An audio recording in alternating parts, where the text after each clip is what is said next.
யாரெல்லாம் திரைத்துறையிலே, மீடியாவிலே, பொது தொடர்பிலே வெல்ல வேண்டும் என்று நினைக்கிறார்களோ அவர்கள் ஜாதகத்திலெல்லாம் பார்த்தீங்கன்னா சந்திரனும் சனீஸ்வரரும் சேர்ந்திருப்பார்கள்.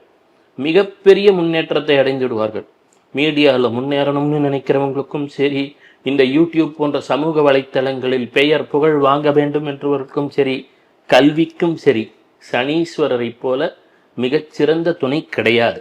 ஆனால் இப்போதான் அடுத்த நிலைக்கு வருகிறேன். சிலர் உடல் நலனிலே கவனம் செலுத்த மாட்டார்கள். ஏற்கனவே சொல்லிட்டேன், சந்திரன் என்றால் உணவு என்று சொன்னேன், சந்திரன் என்றால் கண் என்றேன், சந்திரன் என்றால் அம்மா என்றேன். இதெல்லாம் சிலர் பார்த்துக்க மாட்டாங்க.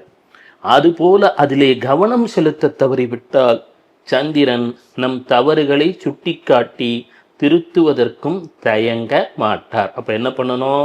ஆரோக்கியத்தில் நல்ல கவனம் செலுத்தணும், அம்மா கிட்ட அன்பு செலுத்தணும், பாதத்தை பார்த்து கொள்ள வேண்டும். நாம் சொல்கிறோம்ல, காலில் இருந்து தான் எல்லா நரம்பும் இருக்குன்னு, அதெல்லாம் பார்த்துக்கணும்.